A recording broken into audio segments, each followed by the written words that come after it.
নমস্কাৰ বন্ধু বান্ধৱীসকল আৰু এটা নতুন ভিডিঅ'লৈ আপোনালোকক স্বাগতম। আজি আমি ইয়াত গ্ৰেড 3 আৰু 4ৰ বাবে আহিবলগীয়া কিছুমান কুৱেশ্যন ডিছকাছ কৰিম। আমাৰ প্ৰথম কুৱেশ্যনটো হৈছে অসমৰ মাটিকালি কিমান?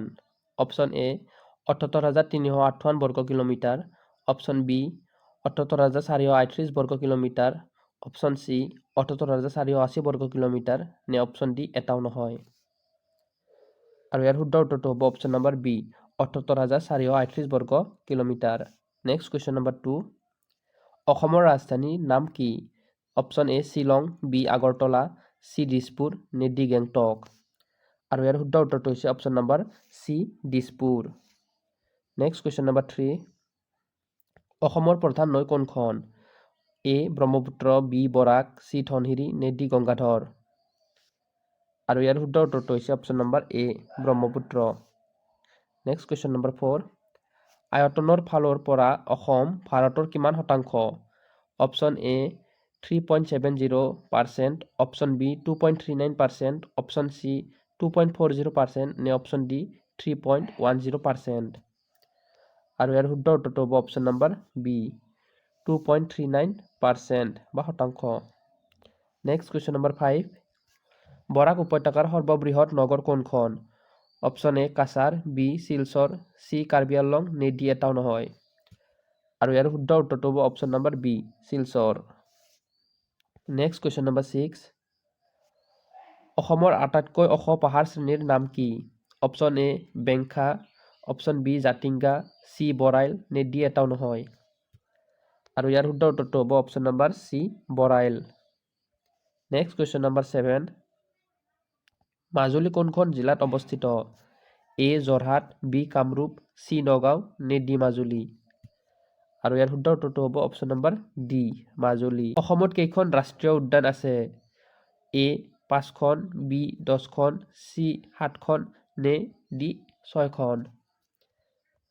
আৰু ইয়াৰ শুদ্ধ উত্তৰটো হ'ব অপশ্যন নম্বৰ চি 7খন। ব্ৰহ্মপুত্ৰ সমতলৰ মাটিকালি? অপশ্যন এ 66,000, বি 55,000, চি 56,000 নে ডি 76,000।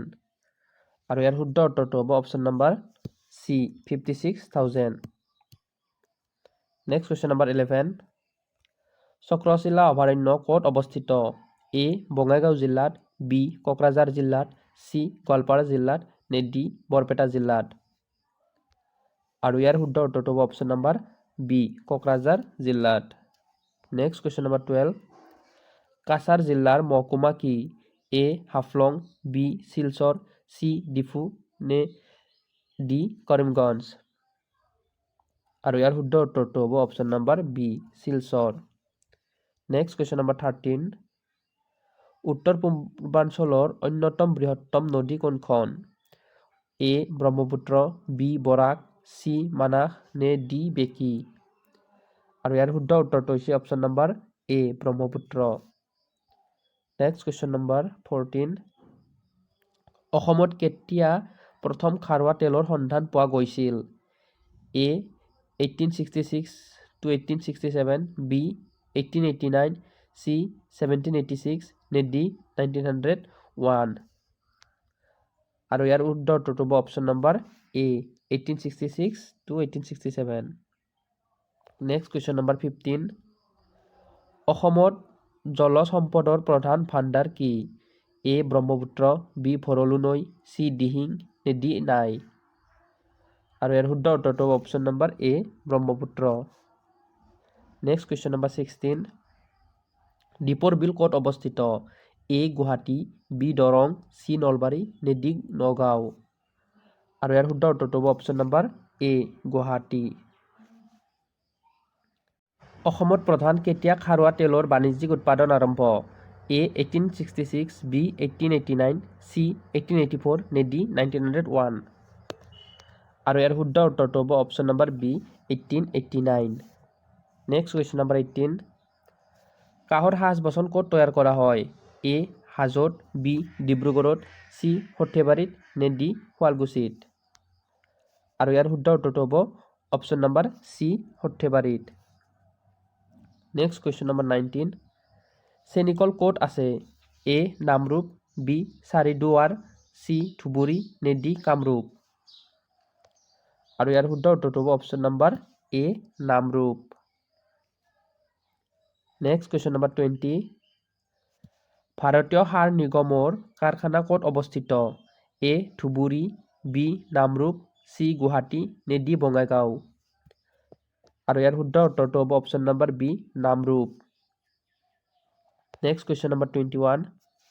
অসমত ৰন্ধন গেছৰ ক'ত বটলিং প্লাণ্ট অৱস্থিত? এ উত্তৰ গুৱাহাটীত, বি ধুবুৰী, চি তুলসীবাৰী নে ডি হাজো। আৰু ইয়াৰ শুদ্ধ উত্তৰটো হ'ব অপশ্যন নম্বৰ এ উত্তৰ গুৱাহাটীত। Next question number 22। অসমৰ কোন ঠাইত বন গৱেষণা কেন্দ্ৰ অৱস্থিত? এ ধুবুৰীত, বি যোৰহাটত, চি বৰপেটাত নে ডি কাছাৰত। আৰু ইয়াৰ শুদ্ধ উত্তৰটো হ'ব অপশ্যন নম্বৰ বি যোৰহাটত। Next question number 23। অসমৰ একমাত্ৰ পাৰ্বত্য নিবাসখনৰ নাম কি? A Haflong, B Jatinga, C Hamren নে ডি বৰাইল। আৰু ইয়াৰ শুদ্ধ উত্তৰটো হ'ব option number A Haflong. Next question number 24। অসমৰ কোন ঠাইত চিমেণ্ট কাৰখানা আছে? A Nalbari, B Dhubri, C Bokajan নে ডি হাফলং। আৰু ইয়াৰ শুদ্ধ উত্তৰটো হ'ব option number C Bokajan. Next question আৰু আজিৰ বাবে লাষ্ট কুৱেশ্যনটো হ'ল বৰাক নৈ কোনখন পাহাৰৰ পৰা ওলাইছে? A Jatinga, B Patkai, C Nilachal নে ডি বৰাইল। আৰু ইয়াৰ শুদ্ধ উত্তৰটো হ'ব option number D Barail. Thank you for ৱাচিং।